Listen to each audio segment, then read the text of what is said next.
Morning students. ठीक है, तो आज मैं जो है केमिस्ट्री का class tenth CBSE UP board में भी है। ठीक है, क्लास 10th का मैं पहला चैप्टर लेके आया हूँ जिसका नाम है केमिकल रिएक्शंस एंड इक्वेशंस। इसके पहले मैं क्लास 10th से रिलेटेड एक टॉपिक का वीडियो डाला था जिसमें मैंने एटॉमिक मास और एटॉमिक नंबर में डिफरेंस कराया था। एक्चुअली होता क्या है, आप लोग क्लास 9th में एटॉमिक नंबर, मास नंबर, ये सारी चीज़ें पढ़े होते हैं।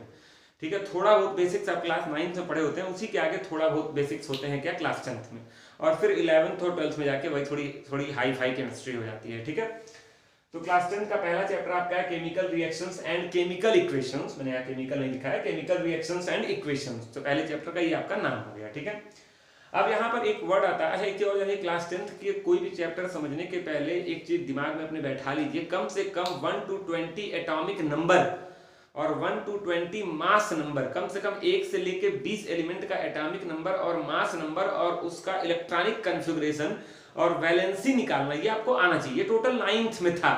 9th में आप पढ़े होंगे क्रॉस वैलेंसी, जैसे हाइड्रोजन का एटॉमिक नंबर होता है 1 और उसकी वैलेंसी भी होती है 1। क्लोरीन का एटॉमिक नंबर होता है 17 लेकिन उसकी वैलेंसी होती है 1। सल्फर की वैलेंसी होती है 2। तो कम से कम 1 से लेके 20 एलिमेंट का आप लोग एटॉमिक नंबर, उसका मास नंबर, ठीक है, और उसकी वैलेंसी निकालने का ये सारा तरीका आपको आना चाहिए। ठीक है, इतनी चीजें आपको पता होनी चाहिए, तो चैप्टर तभी आपको क्लास 10th की केमिस्ट्री अच्छे से समझ में आएगी। तो ये मैंने आपको याद दिला दिया कि इस चीज जरूर 9th का आप रिवाइज कर लीजिएगा। इस समय लॉकडाउन चल रहा है, आप घर पे हैं भी, ठीक है, उसको बढ़िया से पढ़ लीजिएगा। सबसे पहले एक वर्ड दिमाग में आता है कि reactions. What do you mean by reaction? What do you mean by reaction? अगर हम अपने डेली बोलचाल की भाषा में कहें, हम अपनी सोशल लाइफ के अंदर की बात करें, तो रिएक्शन का मतलब होता है कुछ भी होना। मैं आपको पढ़ा रहा हूं, it is also A type of reaction. मैं अपने डेली लाइफ की बात कर रहा हूं, अपने केमिस्ट्री सब्जेक्ट पर नहीं आ रहा हूं। तो रिएक्शन का मतलब होता है कुछ भी होना, जो कुछ भी हो रहा है that is a type of reaction. लेकिन केमिस्ट्री के अंदर, साइंस के अंदर रिएक्शन दो तरह के होते हैं। एक आपका होता है फिजिकल रिएक्शन और एक होता है आपका केमिकल रिएक्शन। अब बच्चे परेशान होते हैं कि इन दोनों में सबसे बड़ा डिफरेंस क्या है, या सर इन दोनों में कैसे आइसोलेट करेंगे, कैसे इन दोनों को पहचाना जाएगा, कौन सा फिजिकल रिएक्शन और कौन सा केमिकल रिएक्शन है। तो फिजिकल रिएक्शन में आप याद रखिएगा। अच्छा, एक चीज और इसके पहले आपको बता दें, जो चीजें रिएक्ट करती हैं उनको बोलते हैं रिएक्टेंट, और जो बनता है उसको क्या बोलते हैं, प्रोडक्ट। ये क्लास 10th लेवल का, तो बहुत बेसिक लेवल से बताऊंगा। तो ये नहीं सोचना है कोई बच्चा बहुत पढ़ा लिखा हो, बहुत ज्यादा 11th 12th का देख रहा हो ये वीडियो, तो उसको लगे कि इतना बेसिक से बता रहे हैं। जैसे मान लीजिए आप पूड़ी बनाने चले हैं, तो पूड़ी जो बनेगा, पूड़ी तो सबसे आखिरी में बनेगा ना, तो पूड़ी क्या है, प्रोडक्ट है। और जो आटा आपने लिया, पानी आपने लिया, आटे को गूथा, फिर तेल को गर्म किया, ये आपका क्या है, रिएक्टेंट है। आप चाय बनाने चले, 1 कप चाय बन के आ गई, दैट इज प्रोडक्ट। और चाय बनाने के लिए आपने अदरक लिया, इलायची लिया, चाय पत्ती लिया, चीनी लिया, पानी लिया, दूध लिया, गैस का इस्तेमाल किया, ये सारी चीजें आपकी क्या हो गई, रिएक्टेंट। तो जब 2 या 2 से अधिक चीजें, या एक भी हो सकता है, आपस में कंबाइन होकर कोई थर्ड चीज बनाए, रिएक्ट करके कोई थर्ड चीज बनाए, कंबाइन नहीं, डिकम्पोज भी होता है, तो कोई थर्ड चीज बनाए, तो उसको हम लोग क्या बोलते हैं, रिएक्टेंट। जो बनाता है उसको क्या बोलते हैं, रिएक्टेंट, और जो बनता है उसको क्या बोलते हैं, प्रोडक्ट। और इस प्रोसेस को क्या बोलते हैं, रिएक्शन। तो वही रिएक्शन 2 तरह का होता है। तो एक वर्ड मैंने अभी आपको क्लियर किया, रिएक्टेंट, और एक वर्ड अभी क्लियर किया, प्रोडक्ट। अब रिएक्शन बता ही चुका हूं, ठीक है। रिएक्शन 2 तरह का हो गया आपका, फिजिकल और केमिकल। तो फिजिकल रिएक्शन में क्या होता है, देखिए मैं लिख रहा हूं, only phase changes, only phase changes, केवल फेज चेंज हो, केवल अवस्था परिवर्तित हो। आप लोगों ने 9th में पढ़ा होगा, पहले चैप्टर का नाम था matter is in our surrounding, दूसरे चैप्टर का नाम था is matter around us pure. मतलब पहले चैप्टर और दूसरे चैप्टर दोनों में मैटर की ही बात किया था।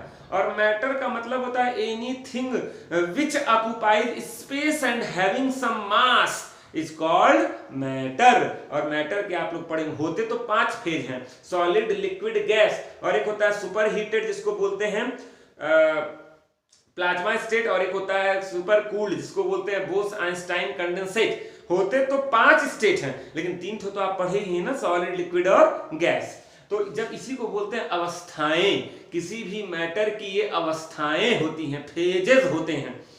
तो ओनली फेज चेंजेस, केवल अवस्था परिवर्तित हो, सॉलिड से लिक्विड, लिक्विड से गैस, गैस से लिक्विड, लिक्विड से सॉलिड, केवल अवस्था परिवर्तित हो। देन और कोई परिवर्तन, ओनली का मतलब होता है केवल, केवल अवस्था परिवर्तित हो और किसी चीज में कोई परिवर्तन ना आए। बात है सर, और किसी चीज कहने का मतलब क्या है? प्रॉपर्टी, विशेषताएं ना बदले। अब विशेषताओं में क्या क्या आता है? कलर ना बदले, टेस्ट ना बदले, स्मेल ना बदले, और क्या ना बदले? फार्मूला ना बदले, उस कंपाउंड का फार्मूला भी ना बदले, केवल अवस्था परिवर्तित हो, देन दैट इज कॉल्ड क्या? Physical reaction. तो कोई आपसे पूछे फिजिकल रिएक्शन की पहचान बताओ, तो ये नहीं बोलना है कि फार्मूला नहीं बदलता है, आपको खाली ये बोलना है ओनली फेज चेंजेस। अब ओनली फेज चेंजेस मतलब बाकी सारी चीजें चेंज नहीं होती हैं। केमिकल रिएक्शन में हो, केमिकल रिएक्शन में देखिए क्या होता है, यहां पर कई लोग ऐसे लिखते हैं new substance formed, new substance formed, new substance formed, या इसी को आप मेरी लैंग्वेज में कह सकते हैं फार्मूला चेंजेस, और करके लिख दो फार्मूला चेंजेस, फार्मूला चेंजेस। अच्छा ये बताओ, अगर फार्मूला चेंज हो गया तो प्रॉपर्टी बदलेगा कि वही रहेगा? अगर फार्मूला ही बदल गया तो प्रॉपर्टी भी बदल जाएगा, मतलब यहां पर सारी प्रॉपर्टी भी बदल जाएगी, एक बिल्कुल नई चीज बन जाएगी, फार्मूला भी बदल जाएगा। अच्छा कई लोग पूछ रहे हैं सर फेज बदलेगा कि नहीं, तो फेज बदल भी सकता है और नहीं। अच्छा कई लोग सोच रहे हो सर अगर यहाँ फेज भी बदलेगा तो क्या उसको फिजिकल भी बोलेंगे? ना, मैंने बोला केवल फेज चेंज हो, formula same, property same, then that is physical. और यहाँ क्या बोल रहा हूं कि फेज बदले या ना बदले उससे मतलब नहीं, अगर फार्मूला बदल गया, formula changes, then that is chemical reaction. अब देखिए जैसे एक चीज आपको बता रहा है, जैसे यहाँ कुछ एग्जांपल बताएगा, जैसे water, what is the formula? Water, water का अवस्था बताइए, पानी जो आप पीते हैं उसकी अवस्था क्या होता है? लिक्विड। तो ऐसे छोटा सा ब्रैकेट में एल लिख देते हैं, मतलब लिक्विड। अभी आगे मैं जाऊंगा केमिकल इक्वेशंस को कैसे सजाते हैं, कैसे रिप्रेजेंट करते हैं। तो एल माने लिक्विड, अगर ये कन्वर्ट हो रहा है किसमें? वेपर में, किसमें बोलो? या आइस लिख दे रहा हूं, चलो इससे कन्वर्ट हो रहा है आइस, आप ठंडा कर दिए क्या? आइस, आइस का क्या स्टेट होता है? सॉरी, अवस्था परिवर्तित हुआ, मतलब इसका फार्मूला क्या होता है? पढ़े होंगे 9th में, H2O। इसका फार्मूला क्या होता है? पढ़े होंगे 9th में, H2O। बताइए फार्मूला बदला? नहीं। बताइए कलर बदला? नहीं। स्मेल बदला? नहीं। टेस्ट बदला? नहीं। पानी भी टेस्टलेस होता है, आइस का टुकड़ा भी मुंह में डालिए टेस्टलेस होता है। आइसक्रीम नहीं बोल रहा हूं, आइस बोल रहा हूं। तो केवल अवस्था परिवर्तित हो और किसी चीज में कोई चेंज ना आए। कई किताबों में आप देखेंगे आइस से भी लिखा रहता है, इसे डबल एरो बना रहता है। इसका मतलब क्या होता है? हम वाटर को आइस में भी कन्वर्ट कर सकते हैं और आइस को वाटर में। अच्छा 9th में आप पढ़े होंगे, वाटर जब आइस में कन्वर्ट होता है तो इसको क्या बोलते हैं? फ्रीजिंग। पढ़े हैं कि नहीं पढ़े हैं बताइए? ये तो मैं 9th वाला याद दिला रहा हूं। और आइस जब वाटर में कन्वर्ट होता है इसको क्या बोलते हैं? मेल्टिंग। पिघल गया भाई, मेल्टिंग। तो ऐसे एरो का मतलब है इसमें और है इसमें, दोनों कन्वर्ट हो सकते हैं एक दूसरे के अंदर, both are inter convertible with each other. तो केवल अवस्था परिवर्तित हुई, देन दैट इज कॉल्ड क्या? Physical reaction. क्या बोलते हैं? फिजिकल। आइए केमिकल रिएक्शन की बात करते हैं। अगर कहीं लिख दिया जाए हाइड्रोजन, हाइड्रोजन प्लस ऑक्सीजन और एरो लगा के वाटर, आपको पता होगा पानी जो है वो हाइड्रोजन और ऑक्सीजन के कॉम्बिनेशन से बनता है। इसको अगर आप सिंबल के फॉर्म में लिखेंगे तो ऐसा हो जाएगा 2H2 बैलेंस किया है मैंने, O2 गिव्स 2H2O। देखिए फार्मूला ही बदल गया। ये बताइए पानी आप पीते हैं, पानी आपको जीवन देता है, ऑक्सीजन को पीते हैं क्या? सूंघते हैं, ऑक्सीजन कौन पीता है भाई? ये दोनों की प्रॉपर्टी इससे क्या है? अलग है। इन दोनों का फार्मूला इससे क्या है? अलग है। फार्मूला ही बदल गया, प्रॉपर्टी ही बदल गई, then that is chemical reaction. अच्छा एक चीज और ध्यान दो, है दोनों गैस हैं और है लिक्विड है, अवस्था भी परिवर्तित हुई, लेकिन ये फिजिकल रिएक्शन नहीं। अच्छा इससे कैसे ये लिखे? अभी इसी चैप्टर में हमको पढ़ना, नाम ही है केमिकल रिएक्शन एंड इक्वेशन, कैसे सिंबल के फॉर्म में इसको लिखते हैं। ठीक है, तो ये चीज ध्यान रखिएगा। ये बहुत बेसिक चीज मैंने इंट्रोडक्शन में आपको दिया कि फिजिकल रिएक्शन और केमिकल रिएक्शन। आगे बढ़ते हैं। अब जैसे किसी केमिकल इक्वेशन को सजाने की बात हुई, ठीक है, क्या रहा हूं, इसको नोट कर लीजिएगा। पूरा ये फिजिकल और केमिकल का डिफरेंस मैंने बता दिया है। ठीक है, रिएक्टेंट और प्रोडक्ट का बता दिया है। बाकायदे नोट्स भी आप लोग कॉपी में बना लीजिएगा, वीडियो को पॉज कर करके एक एक चीज लिख डालिएगा जो बता रहा हूँ। जैसे शुरू में रिएक्टेंट और प्रोडक्ट बोला तो उसको भी लिख डालिएगा, जो बोर्ड पे लिख रहा हूँ तो लिखना ही लिखना है। ठीक है, आगे बढ़ते हैं। रिप्रेजेंटेशन देखिए जरा, रिप्रेजेंटेशन, मैं थोड़ा इसमें समय बर्बाद होगा तो मैं वीडियो को पॉज कर दे रहा हूँ, फिर लिख दे रहा हूँ, फिर आपको समझाता हूँ। ठीक है, अब देखिए यहाँ पर लिखा हुआ है रिप्रेजेंटेशन ऑफ केमिकल रिएक्शन, ठीक है। 9th में भी आप पढ़े, थोड़ा सा मैं 10th में भी आपको बता रहा हूँ। देखिए एक एग्जाम्पल एक चला है, एक स्टेटमेंट आपको दिया हुआ अंग्रेजी में, इंग्लिश में, when calcium carbonate is heated produces calcium oxide and liberates, ठीक है, लिबरेट्स कार्बन डाइऑक्साइड गैस, ठीक है। अच्छा अब देखिए आपको कहेगा कि इसको केमिकल रिएक्शन के फॉर्म में लिखिए या इसका केमिकल इक्वेशन बनाकर आप बताइए। तो सबसे पहला काम तो आपको फार्मूला आना चाहिए। अगर आपको फार्मूला नहीं आता है, कैल्शियम कार्बोनेट का फार्मूला क्या होता है, 9th में पढ़े नहीं थे, कैल्शियम की वैलेंसी होती है 2, कार्बोनेट की 2, ठीक है, क्रॉस वैलेंसी, उससे आप फार्मूला निकाल लेंगे। तो आपको ये है, इसको हीट करना है, तो कैल्शियम कार्बोनेट का फार्मूला होता है CaCO3। अच्छा आपको पता होगा हीट का सिंबल क्या होता है, एरो के ऊपर ऐसे डेल्टा लगा दीजिए, इसको डेल्टा बोलते हैं। आप हीट भी लिख सकते हैं, HEAT हीट भी लिख सकते हैं और डेल्टा भी लिख सकते हैं। अच्छा ये टूट रहा है किसमें, कैल्शियम ऑक्साइड में, तो CaO, और क्या बना रहा है, बताइए, कार्बन डाइऑक्साइड CO2। अब आपको पता होना चाहिए सब। अच्छा ये एक तरीका हो गया, इसको थोड़ा और मॉडिफाई करिए। ये तो सबकी अवस्था आपको पता है, कैल्शियम कार्बोनेट की स्टेट क्या होता है, सॉलिड। तो कैल्शियम कार्बोनेट के आगे छोटा सा ब्रैकेट में S, फिर एरो के ऊपर डेल्टा माने हीट। कैल्शियम ऑक्साइड की स्टेट क्या होता है, लिक्विड, तो छोटा सा L, और फिर इसके आगे कार्बन डाइऑक्साइड गैस होती है, आपको पता होगा हम रिलीज करते हैं, तो CO2 गैस। ये जो एरो होता है ये किसी भी केमिकल रिएक्शन को एक नया नाम दे देता है, केमिकल इक्वेशन। ये जो स्टेटमेंट लिखा that is also a chemical reaction, और इसको सिंबल के फॉर्म में रिप्रेजेंट कर दिया, that is called chemical equation. अच्छा केमिकल इक्वेशन में, अगर केमिकल इक्वेशन में आपने अवस्थाएं भी लिख दी हैं तो मॉडिफाइड केमिकल इक्वेशन। अगर केमिकल इक्वेशन में आपने टेम्परेचर का भी जिक्र कर दिया है, आपको पता होगा जब कोई रिएक्शन हीट एब्जॉर्ब करता है तो एंडोथर्मिक, एंडोथर्मिक, और हीट रिलीज करता है तो एक्सोथर्मिक, एक्सोथर्मिक। तो अगर आपने टेम्परेचर की भी बात कर दी है तो उसको बोलते हैं थर्मोकेमिकल इक्वेशन। बोलिए, अरे केमिकल इक्वेशन के आगे थर्म लगा दो, थर्म माने हीट, थर्मोकेमिकल इक्वेशन। मतलब आप इसी रिएक्शन को मॉडिफाई कर देखिए। अच्छा और इसको बैलेंस करिए, यहाँ कितना कैल्शियम का एटम है 1, यहाँ कितना है 1, बराबर है। यहाँ कार्बन का कितना एटम है 1, यहाँ कितना है, कार्बन नहीं है, यहाँ देखिए 1। यहाँ ऑक्सीजन का कितना एटम है 3, यहाँ की नहीं, 1 यहाँ पर है और 2 यहाँ पर है, 2 1 3। यानी this chemical equation is balanced. मतलब किसी स्टेटमेंट से इक्वेशन लिखना, इक्वेशन लिखने के बाद उसकी स्टेट को रिप्रेजेंट करना, सॉलिड लिक्विड गैस जो भी है, उसके बाद उसमें हीट दिया गया या हीट रिलीज हो रहा है, एक्सोथर्मिक है एंडोथर्मिक है, ये रिप्रेजेंट करना। उसके बाद उस इक्वेशन को बैलेंस करना, इतने स्टेप होते हैं। तो ये एक तरह का क्या हो गया, केमिकल इक्वेशन हो गया। अब जैसे होता क्या है, हमारी डेली लाइफ में, घरों में, बाहर तमाम तरह के केमिकल रिएक्शन होते रहते हैं प्रतिदिन, पर डे। आपके घर में पर डे खाना बन रहा होगा, खाना, कुकिंग ऑफ फूड, ये भी एक तरह का केमिकल रिएक्शन है।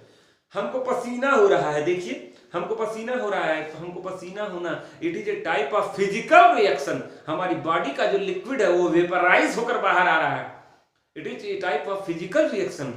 ठीक है, मतलब हमारी बॉडी में, हमारे अगल बगल तमाम तरह के फिजिकल और केमिकल रिएक्शन कंटिन्यूअसली परफॉर्म होते रहते हैं। हम सांस ले रहे हैं, respiration, it is A type of reaction. खाना पच रहा है, it is A type of reaction. ठीक है, तो हमारे अगल बगल डेली लाइफ में और हमारी बॉडी में तमाम तरह के केमिकल रिएक्शंस परफॉर्म होते हैं।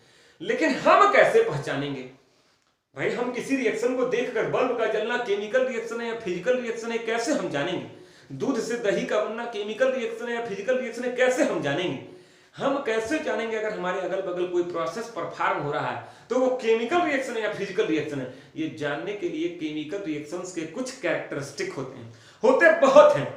आप लोगों को 5 कैरेक्टरिस्टिक के बारे में मैं यहाँ पर बताऊं कि अगर उन 5 में से कोई एक आपको दिखाई दे तो आप कह सकते हैं, point to be noted, confirm नहीं, लेकिन आप कह सकते हैं कि it may be a chemical reaction. मेरी बात को ध्यान सुनिएगा, it may be a chemical reaction. उन 5 की मदद से आप अंदाजा लगा सकते हैं कि शायद हाँ ये एक केमिकल रिएक्शन है। कुछ में तो आप एग्जैक्ट बता देंगे हाँ है, कुछ में आप कह सकते हैं कि हाँ ये केमिकल रिएक्शन हो सकता है। ठीक है, तो केमिकल रिएक्शन के 5 मेजर कैरेक्टरिस्टिक होते हैं, तो मैं उन्हीं कैरेक्टरिस्टिक्स के बारे में आपको डिस्कस करने जा रहा हूं। ये तो एक तो ऐसे ही बता दिया 9th में आप पढ़े थे रिप्रेजेंटेशन ऑफ केमिकल इक्वेशन, बाकी फिजिकल रिएक्शन केमिकल रिएक्शन में डिफरेंस बता दिया हूं। अब कैरेक्टरिस्टिक बताने जा रहा हूं, तो नोट कर लीजिए, पॉज करूंगा मैं। तो देखिए ये यहां पर मैंने लिखा है characteristic of chemical reaction. Chemical reactions को पहचानने के 5 मेजर कैरेक्टरिस्टिक होते हैं जो आपके सामने लिखे हुए हैं। पहला क्या है, इवोल्यूशन ऑफ गैस। दूसरा क्या है, चेंज ऑफ कलर। तीसरा क्या है, फॉर्मेशन ऑफ प्रेसिपिटेट। चौथा क्या है, चेंज इन टेम्परेचर। और लास्ट क्या है, चेंज इन फिजिकल स्टेट। इन पांचों में से अगर कोई भी एक होता हुआ आपको दिखाई देगा तो आप कह सकते हैं it may be a chemical reaction, and in some cases आप 100% श्योर होकर कह सकते हैं कि it is a chemical reaction in some cases, ठीक है। अच्छा देखिए बारी बारी से डिस्कस करते हैं। जैसे इवोल्यूशन ऑफ गैस, आपके घर के अगल बगल भी ऐसे कई प्रोसेस आप देखे होंगे। घर के अगल बगल आप देखे होंगे नाली में कभी कभी आप देखते होंगे बुलबुले निकलते हैं, नाली में गंदा पानी बहता आप देखते होंगे बुलबुले निकलते हैं। बड़े बुलबुले छोड़ो यार, तुम्हारे पेट में गुड़गुड़ गुड़गुड़ की आवाज होती है, क्यों होती है?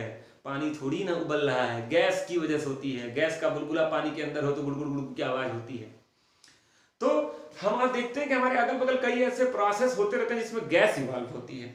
अच्छा तो कोई गैस इवॉल्व हो रही है तो उसके कई तरीके हैं। हमको भगवान ने 5 तरह की इंद्रियां दी, आंख नाक कान मुंह त्वचा, पता है ना। हम नाक से सूंघ सकते हैं, आंख से देख सकते हैं, कान से सुन सकते हैं, और त्वचा से तो भाई महसूस कर सकते हैं, कोई चीज लग गई, जल गया, कट गया, ठंडा हो गया, गर्म हो गया, ठीक है। इन्हीं की मदद से हम पता लगाते हैं कि किसी हमारे अगल बगल कहीं पे कोई गैस रिलीज हो रही है कि नहीं रिलीज हो रही है। मान लीजिए आपको लैब में लेके गया मैं, और कोई केमिकल रिएक्शन परफॉर्म किया, और कोई केमिकल रिएक्शन परफॉर्म किया और उसमें से कोई गैस निकली, वो कलरलेस है। बोलिए कैसी गैस है? कलरलेस है, उसका कलर ही नहीं है। तुम्हारी ये आंख उसको देख पाएगी नहीं, लेकिन नाक तो सूंघ सकती है। मान लीजिए उसकी स्मेल हो, तो आप लैब में गए, बड़ी अच्छी स्मेल थी, कुछ देर बाद अजीब सी स्मेल आने लगी, थोड़ी अलग स्मेल आने लगी, आप लगे नाक बंद करने। इसका मतलब टेस्ट ट्यूब में इस तरह का टेस्ट ट्यूब होता है, टेस्ट ट्यूब में भरकर जो आपने कोई प्रोसेस परफॉर्म किया था वो एक केमिकल रिएक्शन है। तभी तो उसके रिएक्शन के दौरान उसके अंदर से एक ऐसी गैस निकली जिसने आपको नाक बंद करने पर मजबूर कर दिया। यानी गैस का निकलना ये इंडिकेट करता है कि दैट में भी एक केमिकल रिएक्शन हो सकता है, वह एक केमिकल रिएक्शन, वह हो सकता है वह एक रासायनिक प्रक्रिया। अच्छा कुछ गैसें होती है जिनका कलर होता है। अच्छा मान लो तुम टेस्ट ट्यूब में लेके गर्म कर रहे हो, बर्नर पे ऐसे गर्म कर रहे हो, और धड़ाक से लाल लाल लाल लाल गैस निकलने लगी, तुम चिल्लाने लगोगे very good it is a chemical reaction, क्योंकि इसके अंदर से रेड कलर की गैस निकल रही। रेड कलर था तो आंख ने बता दिया, कलर नहीं था तो नाक ने सूंघ के बता दिया। मान लीजिए गैस के पास कलर भी नहीं है, गैस के पास स्मेल भी नहीं है, ना उसका कोई कलर है ना उसकी कोई स्मेल है, आंख भी फेल नाक भी फेल, कान काम आएगा। कुछ गैसें ऐसी होती हैं कभी कभी जो आप, एक वर्ड होता है बुदबुदाहट, बुदबुदाहट, कुछ उसी को इंग्लिश में बोलते हैं एफरवेसेंस। क्या बोलते हैं? एफरवेसेंस। कुछ गैसें होती हैं जो बुदबुदाहट के साथ टेस्ट ट्यूब से बाहर आती है, जो दिखती नहीं है, जिनका कोई स्मेल नहीं होता है, लेकिन कान सुन लेता है। टेस्ट ट्यूब को ऐसे लगाएंगे, बुदबुद बुदबुद आवाज आएगी, मतलब उसके अंदर कोई ना कोई गैस क्या हो रही है, इवॉल्व हो रही है। तो मतलब कुछ गैस होती है जिनका कलर होता है, आंख देख लेगा, कुछ गैस होती है जिनका स्मेल होता है, नाक सूंघ लेगा, कुछ गैस का दोनों नहीं होता है तो कान सुन लेगा। आइए कुछ गैसें और भी एक तरीका होता है गैस को पहचानने का, ना कलर होता है, ना स्मेल होता है, ना साउंड होता है, लेकिन वो गैस फायर को सपोर्ट करेगी या नहीं करेगी, ऐसी कोई प्रॉपर्टी उसके अंदर होती है। मान लीजिए कोई गैस निकल रही है टेस्ट ट्यूब से, आप उसके ऊपर माचिस की एक तिल्ली जलाकर आप जो है माचिस लिए और माचिस की एक तिल्ली जलाकर उसके मुंह पे ले गए। अब मेरे पास है नहीं कि मैं एक्सपेरिमेंट करके ही दिखा दूं, ठीक है। आप तिल्ली ले गए, ऐसे जला दिए। जब आप जलाएंगे तो आप देखेंगे गैस की फ्लेम होती है ना, तिल्ली जल रही होगी, उसकी एक फ्लेम होगी, मान लो इतनी बड़ी फ्लेम है, अगर उसके मुंह पे ले गए, अगर वो जो अंदर से जो गैस निकल रही है, अगर वो फायर की सपोर्टर, फायर माने आग, अगर वो फायर की सपोर्टर है तो बताओ उसकी जो फ्लेम होगी वो बढ़ जाएगी या घट जाएगी? बढ़ जाएगी। अगर फ्लेम यहां ले आए इतनी बड़ी है, इसके ऊपर लेते ही इतनी बड़ी हो गई, फिर हटाए छोटी हो गई, फिर ले गया फिर बड़ी हो गई, आप कहेंगे इसके अंदर से कोई ना कोई गैस निकल, इसके अंदर तो टेस्ट ट्यूब केमिकल रिएक्शन से कोई ना कोई गैस निकल रही जो फायर को सपोर्ट कर रही है। अच्छा सपोर्ट नहीं करेगी तो बुझ जाएगा, माचिस की तीली बुझ जाएगी। अंदर से गैस निकल रही है जो उसको सपोर्ट नहीं कर रही है तो छोटी हो जाएगी या बुझ जाएगी। मतलब कई तरीके हैं। कलर है तो आंख देख लेगा, स्मेल है तो नाक सूंघ लेगा, पॉपअप साउंड क्रिएट कर रहा है तो कान सुन लेगा। ठीक है, तो इवोल्यूशन ऑफ गैस मतलब गैस का निकलना आपको ये इंडिकेट करता है कि वो एक that may be a chemical reaction. तो ये हेडिंग आप डालेंगे इवोल्यूशन ऑफ गैस। जो बातें मैंने आपको बताई, आंख, नाक, साउंड और फायर सपोर्टर, ये 4 पॉइंट बनाकर लिखेंगे और चारों का एक एग्जांपल लिखेंगे। मैं एक दो एग्जांपल यहां दे रहा हूं, जैसे ये देख दिया हुआ है, जैसे लिखा हो Zn plus H2SO4 gives ZnSO4 और प्लस H2। कभी भी कोई गैस निकलती है तो ऐसे एरो बना देते हैं। क्या बना देते हैं? एरो। ये हाइड्रोजन भी पॉपअप साउंड क्रिएट करता है। ठीक है, पॉपअप साउंड की बुदबुदाहट नहीं, पॉपअप साउंड, पक पक ऊपर से निकलेगा। ठीक है, तो ये जिंक क्या है? जिंक की फिजिकल अवस्था क्या है? बोली फिजिकल स्टेट सॉलिड। ये H2SO4 लिक्विड सॉल्यूशन फॉर्म में होता है। H2SO4 दो तरह का होता है, डाइल्यूट और कंसंट्रेटेड। अगर H2SO4 में पानी ज्यादा मिला दोगे तो डाइल्यूट बोलोगे, अगर पानी कम मिला दोगे तो उसी को क्या बोलेंगे? ये इसका अमाउंट ज्यादा होगा तो क्या बोलोगे? कंसंट्रेटेड। 9th में आप पढ़े होंगे। तो इसको बोलते हैं डाइल्यूट, DIL, डाइल्यूट H2SO4। ये जिंक सल्फेट आपका क्या है? साल्ट है, सॉलिड फॉर्म में। किस फॉर्म में? सॉलिड। आप इसके आगे लिख सकते हैं, मैं नीचे लिख रहा हूं। और ये क्या है? हमारा गैस है, हाइड्रोजन गैस। जब कोई गैस इवॉल्व होती है तो एरो ऊपर दिखाते हैं, क्योंकि गैस ऊपर ही तो भागती है, तो एरो ऊपर की तरफ दिखाते हैं। तो ये एक एग्जांपल हो गया जिसमें गैस का क्या हो रहा है? इवोल्यूशन हो रहा है। और एक एग्जांपल देख लीजिए, जैसे कहीं लिखा हो Na2CO3 प्लस H2SO4। ठीक है, तो ये बनाएगा Na2SO4 plus CO2, Na2SO4 plus CO2 और plus H2O, plus CO2 plus H2O। ठीक है, तो अब देखिए इसको भी आप लिख लेंगे। ये आपका सॉलिड है, ये आपका डाइल्यूट है, ये आपका साल्ट है, ये कार्बन डाइऑक्साइड है, ये गैस है। अच्छा, तो ये कौन सी गैस बन रही है? Carbon dioxide. ये क्या क्रिएट करेगी? बुदबुदाहट। ये क्या क्रिएट करेगी? एफरवेसेंस के साथ बाहर निकलेगी। आप लैब में जाइए कभी भी, आप कभी मेरे स्कूल में जो बच्चे पढ़ते हैं यूएस एकेडमी और में, ठीक है, वो लोग मेरे साथ चले लैब में कभी भी, मैं उनको जो दिखाऊंगा कि आप जब लैब में मेरे साथ चलेंगे तो आपको दिखाऊंगा कोई भी साल्ट हो, कार्बोनेट का कोई भी साल्ट हो, सोडियम कार्बोनेट हो, कैल्शियम कार्बोनेट हो, सोडियम बाइकार्बोनेट हो, मैग्नीशियम कार्बोनेट हो, व्हाटएवर इट इज, कार्बोनेट होना चाहिए। अगर कार्बोनेट के किसी भी साल्ट में आप H2SO4 एसिड डालेंगे, ठीक है, डाइल्यूट या कंसंट्रेटेड आप डालेंगे, तो आपको वो बुदबुदाहट के साथ गैस बाहर निकलेगी। तो बुदबुदाहट के साथ गैस का बाहर निकलना ये इंडिकेट करता है कि it is a chemical reaction. अब क्या सर स्मेल वाला भी एक रिएक्शन दे दीजिए, वो भी ले लीजिए। FeS प्लस H2SO4 ले लीजिए, FeS प्लस H2SO4। ठीक है, तो ये बनाएगा FeSO4 प्लस H2S। बड़ी ही गंदी सड़ी हुई rotten egg like smell, rotten fish या egg, rotten fish like smell, सड़ी हुई मछली जैसी स्मेल होती है इसकी। ये हाइड्रोजन सल्फाइड गैस है। मैं एक बार सबका नाम बोल दे रहा हूँ। जिन बच्चों को दिक्कत होती है, कई बच्चे हमसे केमिस्ट्री में बोलते हैं सर बेसिक ही कमजोर हो गया, 6th 7th 8th में कुछ नहीं, सी माने कार्बन होता है भी नहीं जानते थे वो। और कई बच्चे बोलते हैं सर फार्मूला याद करना पड़ता है। क्रॉस वैलेंसी एक तरीका हो गया, एक होता है ऑक्सीडेशन नंबर तरीका। ऐसे 3-4 तरीके हैं जिस पे आपकी फुल कमांड होगी तो आपको फार्मूले अपने आप याद हो जाएंगे। लेकिन 9th 10th में वो सारी चीजें पढ़ाई नहीं गई हैं, कुछ चीजें पढ़ाई गई, कुछ नहीं। तो आप फार्मूला को नाम जिंक, इसका एटॉमिक नंबर होता है 30। सल्फ्यूरिक एसिड H2SO4, इसको बोलते हैं जिंक सल्फेट। SO4 कहीं भी हो तो उसको बोलते हैं सल्फेट। H2 हाइड्रोजन गैस, नाम ले रहा हूं, उसको नोट करना होगा, नोट कर लेगा। Na2CO3 को sodium carbonate, sodium carbonate, sulphuric acid, sodium sulphate, SO4 है तो सल्फेट, CO3 है तो carbonate, carbon dioxide gas, FeS ferrous sulphide. SO4 को सल्फेट बोलते हैं, लेकिन सल्फर है यहाँ सल्फाइड, IDE लगाते हैं। क्या लगाते हैं? IDE। इसका भी एक रीजन है, जब दो एलिमेंट से कोई कंपाउंड बना हो तो जो ज्यादा इलेक्ट्रोनेगेटिव एलिमेंट होता है उसके नाम के लास्ट में लगा देते हैं IDE। तो ferrous sulphide, IDE। Sulphuric acid, ferrous sulphate, SO4 है तो सल्फेट, और H2S को बोलते हैं। फिर देखो दो ही एलिमेंट है, H और S। एटम ज्यादा हो सकते हैं, एलिमेंट कितने हो? दो ही, H और S। ठीक है, H और S। एक मिनट जरा देखिए, ये आ रहा है किनारे वाला सर ये क्या आ रहा है? ठीक है, तो H2S का मतलब क्या हो गया? दो ही एलिमेंट है H और S।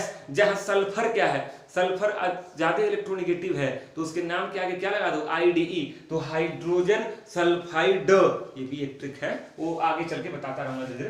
तो 3 एग्जांपल मैंने आपको दिया जिसमें गैस इवॉल्व हो रही है, इवोल्यूशन ऑफ गैस, नोट कर लीजिए। धीरे धीरे आगे बढ़ेंगे। सेकंड पॉइंट की ओर बढ़ते हैं, चेंज ऑफ कलर। पॉज करूंगा मैं। तो देखिए दूसरा आपका हेडिंग आता है चेंज ऑफ कलर। क्या आता है? Change of colour. कलर, आपको कलर चेंज होता हुआ दिखाई दे। अब मैं थोड़ा तेजी से पढ़ाऊंगा, वीडियो बहुत लंबा हो रहा है। अच्छा देखिए आगे जगह नहीं थी इसलिए मैं यहाँ शॉर्टकट में लिखा हूँ। ये आपका देखिए क्या है, लेड एसीटेट। ये लेड है और ये एसीटेट आयन है। क्रॉस वैलेंसी, लेड की वैलेंसी 2 होती है और एसीटेट की 1 होती है। ये लेड एसीटेट है।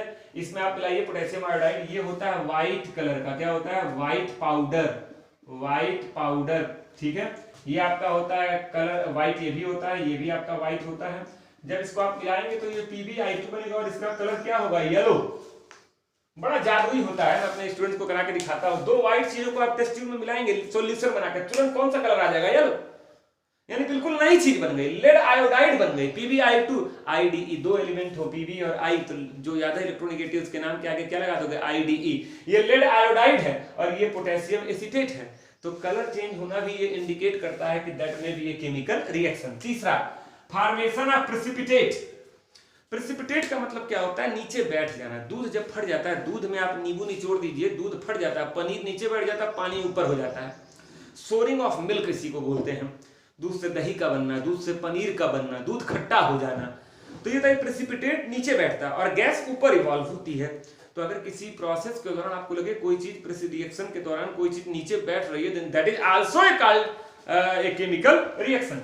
सिल्वर नाइट्रेट, इसको क्या बोलते हैं? Silver nitrate. सिल्वर नाइट्रेट, जितना संभव है मैं नाम बोल रहा हूं और लिख रहा हूं। सोडियम क्लोराइड, नमक आप लोग घर में डेली खाते हैं। ये क्या बना? AgCl। और ये क्या बना? एनोन। ये जो AgCl है सिल्वर क्लोराइड, यही है व्हाइट PPT। व्हाइट PPT का मतलब प्रेसिपिटेट, शॉर्टकट में लिखा हूं। और इसको ऐसे एरो नीचे की ओर दिखा देंगे। क्या दिखा देंगे? एरो नीचे की ओर। तो यहाँ पर क्या बन रहा है? प्रेसिपिटेट बन रहा है। कुछ एक एग्जांपल मैंने अभी आपको दिया। सोरिंग ऑफ मिल्क, दूध से दही का बनना, दूध से पनीर का बनना। It is also the example of chemical reaction in observation with क्या? Formation of precipitate. तो एक हो गया आपका गैस का इवोल्यूशन, उसमें कई पॉइंट बताए। चेंज इन कलर में रिएक्टेंट से प्रोडक्ट में जाने में कलर ही बदल जाए। फॉर्मेशन ऑफ प्रेसिपिटेट में 2 चीजों को मिलाएं और रिएक्शन करने के बाद कोई चीज नीचे बैठ जाए, तो ये आपका किसके अंदर आ गया? बोलिए, फॉर्मेशन ऑफ प्रेसिपिटेट। तो 2 टॉपिक और आपके बचे हुए, चेंज इन टेम्परेचर और चेंज इन फिजिकल स्टेट। तो ये भी जल्दी से आपको बता दे रहा हूं। अच्छा देखो, चेंज इन टेम्परेचर जो है, चेंज इन टेम्परेचर पहले ही डिस्कस किया हूं, पहले ही कर चुका हूं। टेम्परेचर 2 ही चीजें होंगी, या तो हम देंगे या तो खुद वो रिएक्शन देगा। कभी घर में, आजकल तो घर में ऑयल पेंटिंग का जमाना आ गया है। हम लोग छोटे हुआ करते थे, मुझे याद है जब मैं जो है 8-9 साल का था, तो मेरे घर पे जब पेंट होता था, पुराने वाले घर पे, तो पिताजी चूना लेकर आते थे, ठीक है। और एक बड़ा सा ड्रम होता था और ड्रम में चूना और पानी भिगो दिया करते थे, ठीक है। क्विक लाइम, स्लैक्ड लाइम और पानी भिगो दिया करते थे। तो कुछ देर के बाद होता क्या था, वो पूरा ड्रम अपने आप गर्म हो जाता था और उसके अंदर से बुलबुले के साथ गैस निकलता था। वहां 2 चीजें होती थी। इवोल्यूशन ऑफ गैस भी होता था, जो ये इंडिकेट करता था कि it is a chemical reaction. और एक चीज और होती थी, ठीक है, कि आप पूरा ड्रम गर्म हो जाता था। तो बताओ, हमने हीट दिया कि रिएक्शन ने खुद हीट दिया? रिएक्शन ने खुद हीट दिया। जब रिएक्शन खुद हीट रिलीज करता है, that is exothermic. Exothermic, exit हो रहा है। और जब हम हीट देते हैं, that is endo. Cooking of food, बताइए वो एंडो है कि एक्सो है? एंडो है। हीट हम देते हैं, कुकिंग करते हैं, कुकर में चढ़ा के सीटी लगाते हैं, हम देते हैं हीट, तो एंडोथर्मिक है। तो कई बार कुछ केमिकल रिएक्शन में हीट रिलीज होती है, जो ये इंडिकेट करता है कि it is a chemical reaction. और कई बार कुछ केमिकल रिएक्शन में हीट एब्जॉर्ब होती है, ये भी इंडिकेट करता है। कलर नहीं चेंज हो रहा है, थोड़ा सा गर्म कर दिए, कलर चेंज हो गया, तो ये भी इंडिकेट करता है कि इट में भी ए केमिकल रिएक्शन, ठीक है। तो ये एग्जांपल्स जो मैंने ओरियो भी आपको बोले हैं, इसको आप बकायदे नोट कर लेंगे। ऐसे बहुत से एग्जांपल हैं। जैसे अगर आप कार्बन का रिएक्शन ऑक्सीजन से कराइए, बर्न कराइए, तो आप देखेंगे CO2 गैस निकलेगी और क्या निकलेगा? हीट। और भी बहुत से एग्जांपल हैं। ये क्या है? मीथेन है। मीथेन का ऑक्सीजन के साथ आप करिए बर्न, तो आप देखेंगे CO2 निकलेगा और क्या बन जाएगा? जो भी बन जाएगा 2H2O बन जाएगा। बैलेंस कर लेंगे, 2O2 बैलेंस हो गया। और प्लस इसके अलावा क्या निकलेगा? हीट। बताइए दोनों किसके एग्जांपल हैं? बताओ, हीट किस साइड दे रहे हैं कि उस साइड निकल रहा है? उस साइड निकल रहा है। ये दोनों रिएक्शन करके CO2 बनाया और हीट प्रोड्यूस करे, किसका एग्जांपल है? एक्सोथर्मिक। तो चेंज इन टेम्परेचर में आप 2 पॉइंट एक्सप्लेन करेंगे। एक एक्सोथर्मिक, कुछ रिएक्शंस होते हैं जिसमें हीट इवॉल्व होती है, हीट रिलीज होती है, और कुछ केमिकल रिएक्शन होते हैं जिसमें हीट एब्जॉर्ब होती है। तो एक्सोथर्मिक और एंडोथर्मिक। तो ये आपका हो गया चेंज इन टेम्परेचर। ठीक है, पांचवा और आखिरी पॉइंट है आपका चेंज ऑफ फिजिकल स्टेट। अच्छा, फिजिकल स्टेट का चेंज होना ये तो मैं आपको पहले भी बता चुका हूं, फिजिकल स्टेट का चेंज होना फिजिकल रिएक्शन में भी होता है, लेकिन मैंने भी बताया था केमिकल रिएक्शन में भी फिजिकल स्टेट चेंज हो सकता है। जैसे अभी मैंने बताया 2H2 प्लस O2 क्या बनाएगा 2H2O। अच्छा, इसकी अवस्था, ये रिएक्शन कौन सा, फिजिकल केमिकल, केमिकल फार्मूला ही बदल गया। ये क्या है गैस, ये क्या है गैस, लेकिन ये क्या है लिक्विड है। तो देखिए फिजिकल स्टेट बदला तो फिजिकल अवस्था बदले, फिजिकल स्टेट बदले तो ये भी इंडिकेट करता है कि दैट में भी ये केमिकल रिएक्शन। ऐसे बहुत से एग्जांपल, अभी जो तमाम एग्जांपल दिए उसी में कई ठो इसका भी है, जहां पर स्टेट चेंज हो रहा था सॉलिड से लिक्विड या लिक्विड से गैस, सारा आप इसका भी एग्जांपल दे सकते हैं। अच्छा, एक ही रिएक्शन में पांचों कैरेक्टरिस्टिक भी शो कर सकता है, 5 में 4 भी शो कर सकता है, 3 भी शो कर सकता है, हो सकता है केवल एक ही शो करे। तो ऐसा ना कसम खा लेना कि एक केमिकल रिएक्शन अगर इवोल्यूशन ऑफ गैस दे रहा है तो वो chemical reaction change of colour नहीं दे सकता है, ऐसा कुछ नहीं है, कुछ भी हो सकता है। तो मैंने आज आपको क्या बताया, फिजिकल रिएक्शन, केमिकल रिएक्शन, उसके बाद मैंने आपको बताया केमिकल रिएक्शन को पहचानने के 5 तरीके, उसके पहले मैंने आपको बताया था रिप्रेजेंटेशन ऑफ केमिकल इक्वेशन। इसी चैप्टर में धीरे धीरे आगे बढ़ेंगे, तो मैं टोटल 3 वीडियो या 4 वीडियो इस चैप्टर में बनाऊंगा, बहुत ध्यान से पड़ेगा, 3 में कोशिश करूंगा खत्म कर दूं, ठीक है। 3 वीडियो मैं इस चैप्टर का बनाऊंगा और उसमें याद रखिएगा कि सेकंड वाले में आपको पूरा बैलेंसिंग पढ़ाऊंगा, और जब सेकंड वाला मैं आपको बैलेंसिंग पढ़ाऊंगा तो एक तो मैं 15-20 मिनट आपको बोर्ड पे पढ़ाऊंगा बैलेंसिंग, उसके बाद मैं जो है मोबाइल पर कुछ चीजें पढ़ाऊंगा, कुछ एक्सरसाइज क्वेश्चंस उसमें ऐड करूंगा और अपने वीडियो के आगे उसको जोड़ दूंगा। तो उस वीडियो को आप देखेंगे तो पूरे आप बैलेंसिंग पढ़ेंगे और फिर उसके आगे कम से कम आप 15 क्वेश्चन बैलेंसिंग खुद से सॉल्व करेंगे, ठीक है। तो इसको बढ़िया से तैयार कर लीजिएगा। आज के लिए इतना ही।